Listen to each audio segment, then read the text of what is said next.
ओम परमात्मने नमः। 8वें अध्याय में मार्कंडेय जी की तपस्या और वर प्राप्ति। तो शौनक जी ने कहा कि साधु शिरोमणि सूत जी, आप आयुष्मान हो, सचमुच आप प्रवक्ताओं के सिरमौर हो। जो लोग संसार के अपार अंधकार में भूल भटक रहे हैं, उन्हें आप वहां से निकाल कर प्रकाश स्वरूप परमात्मा का साक्षात्कार करा देते हैं। आप कृपा करके हमारे एक प्रश्न का उत्तर दीजिए। लोग कहते हैं कि मरकंड ऋषि के पुत्र मार्कंडेय ऋषि चिरायु हैं, और जिस समय प्रलय से सारे जगत को निगल लिया था उस समय भी वे बचे रहे। परंतु सूत जी, वे तो इसी कल्प में हमारे ही वंश में उत्पन्न हुए एक श्रेष्ठ भृगुवंशी हैं, और जहां तक हमें मालूम है इस कल्प में अब तक प्राणियों का कोई प्रलय नहीं हुआ है। ऐसी स्थिति में यह बात कोई कैसे सत्य हो सकती है कि जिस समय सारी पृथ्वी प्रलय कालीन समुद्र में डूब गई थी, उस समय मार्कंडेय जी उसमें डूब उतरा रहे थे। उन्होंने अक्षय वट के पत्ते के दोने में अत्यंत अद्भुत और सोए हुए बाल मुकुंद का दर्शन किया। सूत जी, हमारे मन में बड़ा संदेह है और इस बात को जानने की बड़ी उत्कंठा है कि आप बड़े योगी हैं, पौराणिकों में सम्मानित हैं। आप कृपा करके हमारा यह संदेह मिटा दीजिए। तो सूत जी ने कहा कि शौनक जी, आपने बड़ा सुंदर प्रश्न किया, इससे लोगों का भ्रम मिट जाएगा। और सबसे बड़ी बात तो यह है कि इस कथा में भगवान नारायण की महिमा है। जो इसका गान करता है उससे सारे कलमल नष्ट हो जाते हैं। शौनक जी, मृकंड ऋषि ने अपने पुत्र मार्कंडेय के सभी संस्कार समय समय पर किए। मार्कंडेय जी विधि पूर्वक वेदों का अध्ययन करके तपस्या और स्वाध्याय से संपन्न हो गए। उन्होंने आजीवन ब्रह्मचर्य का व्रत ले रखा था, शांत भाव से रहते थे, सिर पर जटाएं बढ़ा रखी थी, वृक्षों की छाल का ही वस्त्र पहनते थे। वे अपने हाथों में कमंडलू और दंड धारण करते, शरीर पर यज्ञोपवीत और मेखला शोभायमान रहती। काले मृग का चर्म, रुद्राक्ष माला और कुश, यही उनकी पूंजी थी। यह सब उन्होंने आजीवन ब्रह्मचर्य व्रत की पूर्ति के लिए ही ग्रहण किया था। वे सायंकाल और प्रातः काल अग्निहोत्र, सूर्योपस्थान, गुरु वंदन, ब्राह्मण सत्कार, मानस पूजा और मैं परमात्मा का स्वरूप ही हूं, इस प्रकार की भावना आदि के द्वारा भगवान की आराधना करते। सायं प्रातः भिक्षा लाकर गुरुदेव के चरणों में निवेदन कर देते और मौन हो जाते। गुरु जी की आज्ञा होती तो एक बार खा लेते, अन्यथा उपवास कर जाते। तो मार्कंडेय जी ने इस प्रकार तपस्या और स्वाध्याय में तत्पर रहकर करोड़ों वर्षों तक भगवान की आराधना की, और इस प्रकार उस मृत्यु पर भी विजय प्राप्त कर ली जिसको जीतना बड़े बड़े योगियों के लिए भी कठिन है। मार्कंडेय जी की मृत्यु विजय को देखकर ब्रह्मा, भृगु, शंकर, दक्ष, प्रजापति, ब्रह्मा जी के अन्य पुत्र तथा मनुष्य, देवता, पितर एवं अन्य सभी प्राणी अत्यंत विस्मित हो गए। आजीवन ब्रह्मचर्य व्रतधारी एवं योगी मार्कंडेय जी इस प्रकार तपस्या, स्वाध्याय और संयम आदि के द्वारा अविद्या, सारे क्लेशों को मिटाकर शुद्ध अंतःकरण में इंद्रियातीत परमात्मा का ध्यान करने लगे। योगी मार्कंडेय जी महायोग के द्वारा अपना चित्त भगवान के स्वरूप में जोड़ते रहे। इस प्रकार साधन करते करते बहुत समय 6 मनवंतर व्यतीत हो गए। ब्राह्मण इस 7वें मनवंतर में जब इंद्र को इस बात का पता चला, तब तो वे उनकी तपस्या से शंकित और भयभीत हो गए। इसलिए उन्होंने उनकी तपस्या में विघ्न डालना आरंभ कर दिया। शौनक जी, इंद्र ने मार्कंडेय जी की तपस्या में विघ्न डालने के लिए उनके आश्रम पर गंधर्व, अप्सराएं, काम, वसंत, मलयानिल, लोभ और मधु को भेजा। भगवान वे सब उनकी आज्ञा के अनुसार उनके आश्रम पर गए। मार्कंडेय जी का आश्रम हिमालय से उत्तर की ओर है। वहां पुष्पभद्रा नाम की नदी बहती है। उसके पास ही चित्रा नाम की एक शिला है। सौनक जी, मार्कंडेय जी का आश्रम बड़ा ही पवित्र है। चारों ओर हरे भरे पवित्र वृक्षों की पंक्तियां हैं। उन पर लताएं लहलाती रहती हैं। वृक्षों के झुरमुट में स्थान स्थान पर पुण्यात्मा ऋषिगण निवास करते हैं और बड़े ही पवित्र एवं निर्मल जल से भरे जलाशय सब ऋतुओं में एक से ही रहते हैं। कहीं मतवाले भौर्यपरा संगीतमयी गुंजार से लोगों का मन आकर्षित करते रहते हैं, तो कहीं मतवाले कोकिल पंचम स्वर में कुहू कुहू कूकते रहते हैं। कहीं मतवाले मोर अपने पंख फैलाकर कलापूर्ण नृत्य करते रहते हैं, तो कहीं अन्य मतवाले पक्षियों का झुंड खेलता रहता है। मार्कंडेय मुनि के ऐसे पवित्र आश्रम में इंद्र के भेजे हुए वायु ने प्रवेश किया। वहां उसने पहले शीतल झरनों की नन्ही नन्ही फुइयां संग्रह की। इसके बाद सुगंधित पुष्पों का आलिंगन किया और फिर काम भाव को उत्तेजित करते हुए धीरे धीरे बहने लगा। कामदेव के प्यारे सखा बसंत ने भी अपनी माया फैलाई। संध्या का समय था। चंद्रमा उदित हो अपनी मनोहर किरणों का विस्तार कर रहे थे। सहस्र सहस्र डालियों वाले वृक्ष लताओं का आलिंगन पाकर धरती पर झुके हुए थे। नई नई कोपलों, फलों और फूलों के गुच्छे अलग ही शोभायमान हो रहे थे।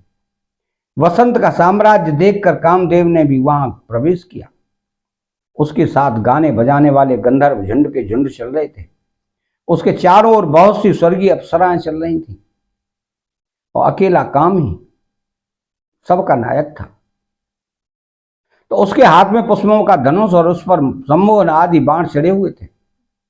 उस समय मार्कंडेय मुनि अग्निहोत्र करके भगवान की उपासना कर रहे थे। उनके नेत्र बंद थे। वो इतने तेजस्वी थे कि मानो स्वयं अग्नि देवी मूर्तिमान होकर बैठे हों।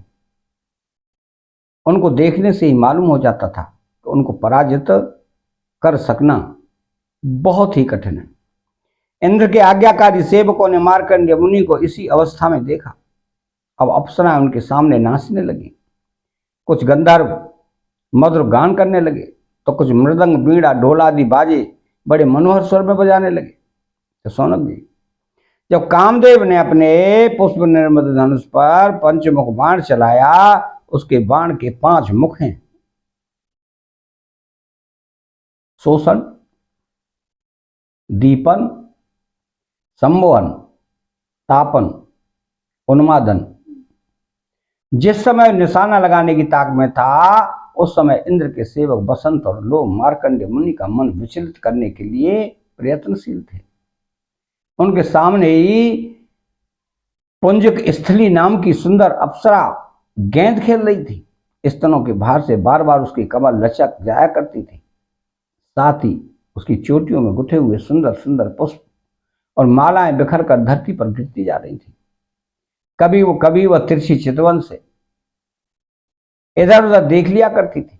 उसके नेत्र कभी गेंद के साथ आकाश की ओर जाते, कभी धरती की ओर और कभी हथेलियों की ओर।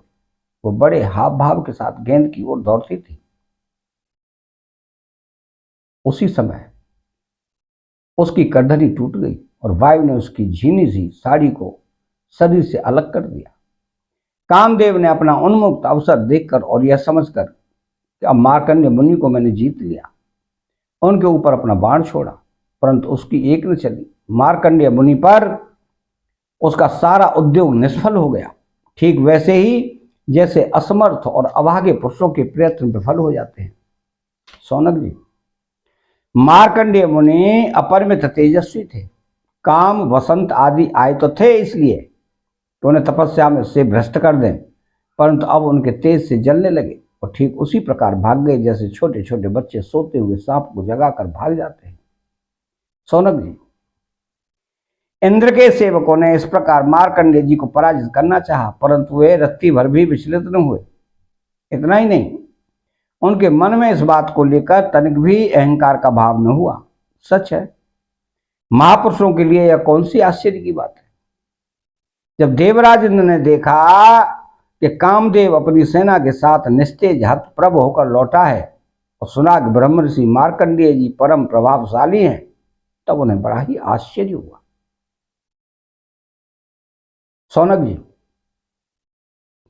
मार्कंडेय मुनि तपस्या, स्वाध्याय, धारणा, ध्यान और समाचित समाधि के द्वारा भगवान में चित्त लगाने का प्रयत्न करते रहते थे।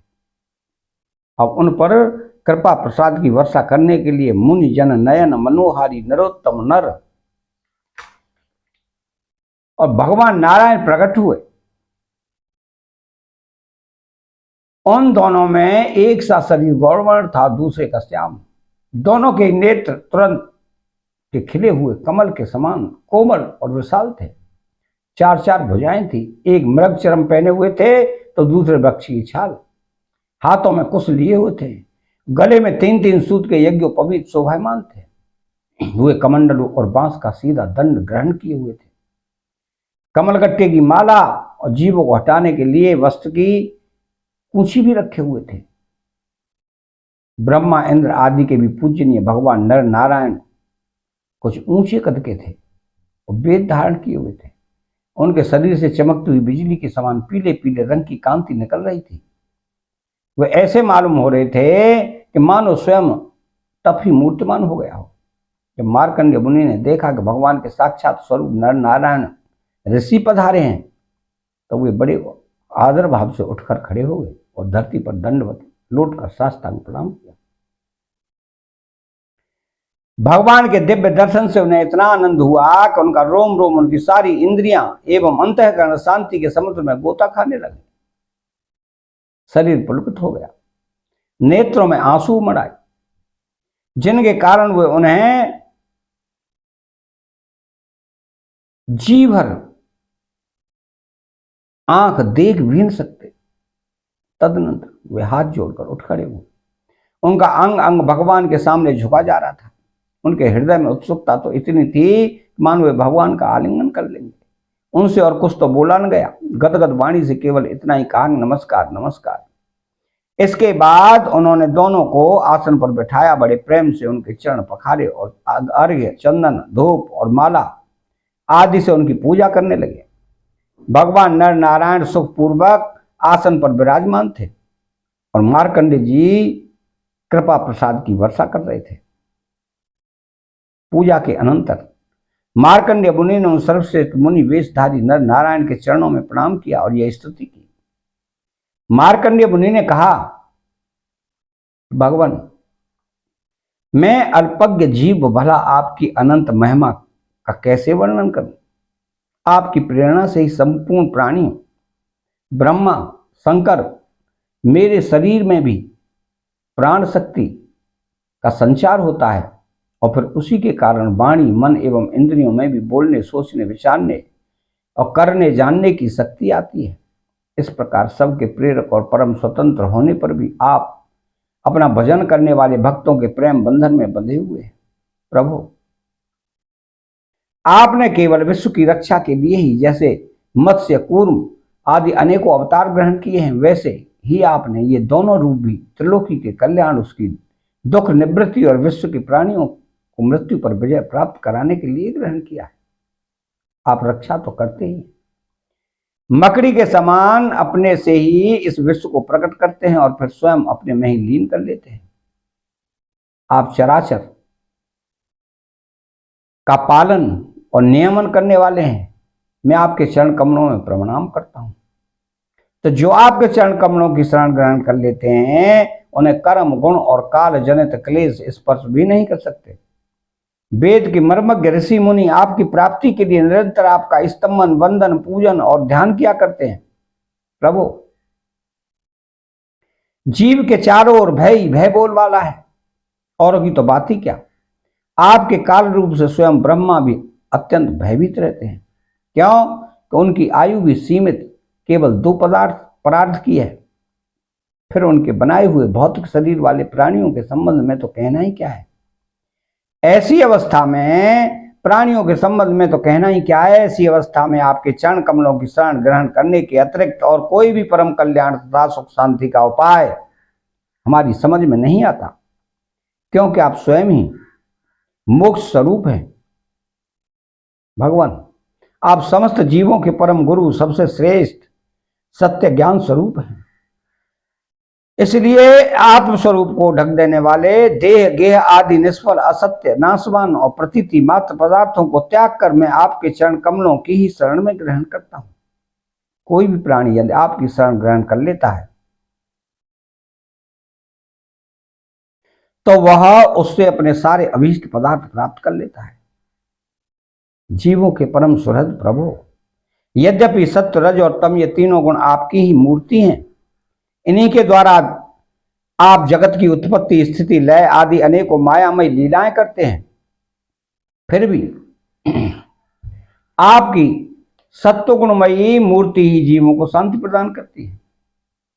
रजोगुणी तमोगुणी मूर्तियों से जीवों को शांति नहीं मिल सकती, उनसे तो दुख मोह और भय की वृद्धि ही होती है भगवान। इसलिए बुद्धिमान पुरुष आपकी और आपके भक्तों की परम प्रिय एवं शुद्ध मूर्ति नर नारायण की ही उपासना करते हैं।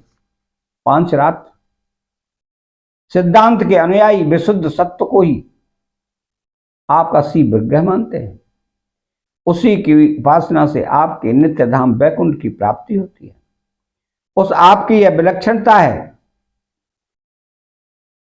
कि वह लोक होने पर भी सर्वदा भय रहित और भोग युक्त होने पर भी आत्मानंद से परिपूर्ण है। वे रजोगुण तमोगुण को आपकी मूर्ति स्वीकार नहीं करते। भगवान आप अंतर्यामी सर्वव्यापक सर्वस्वरूप जगत गुरु परमाराध्य और शुद्ध स्वरूप हैं। समस्त लौकिक और वैदिक वाणी आपके अधीन है। आप ही वेद मार्ग के प्रवर्तक हैं। मैं आपके इस युगल स्वरूप नरोत्तम नर और ऋषि वर नारायण को नमस्कार करता हूं। आप यद्यपि प्रत्येक जीव की इंद्रियां उनके विषयों में प्राणों में तथा हृदय में भी विद्यमान हैं, तो भी आपकी माया से जीव को बुद्धि इतनी मोहित हो जाती है, ढक जाती है कि वह निष्फल और झूठी इंद्रियों के जाल में फंसकर आपकी झांकी से वंचित हो जाता है। किंतु सारे जगत के गुरु तो आप ही हैं। इसीलिए पहले अज्ञानी होने पर भी जब आपकी कृपा से उसे आपके ज्ञान भंडार वेदों की प्राप्ति होती है तो वह आपके साक्षात्कार दर्शन कर लेता है। प्रभु, वेद में आपका साक्षात्कार कराने वाला वह ज्ञान पूर्ण रूप से विद्यमान है। तो जो आपके स्वरूप का रहस्य प्रकट करता है, ब्रह्मा आदि बड़े बड़े प्रतिभाशाली मनीषी उसे प्राप्त करने का यत्न करते रहते हैं, पर भी मोह में पड़ जाते हैं। आप भी ऐसे लीला बिहारी हैं कि विभिन्न मत वाले आपके संबंध में जैसा सोचते विचारते हैं, जैसा ही शील स्वभाव और रूप ग्रहण करके आप उनके सामने प्रकट हो जाते हैं। वास्तव में आप देह आदि समस्त उपाधियों में छिपे हुए विशुद्ध विज्ञान घन ही हैं। पुरुषोत्तम, मैं आपकी वंदना करता हूं। अतः 8वां अध्याय समाप्त होता है। चैनल को सब्सक्राइब करें, बेल आइकन घंटी को दबाएं, कमेंट बॉक्स में श्री राधे कृष्णा लिखें। जय श्री कृष्णा।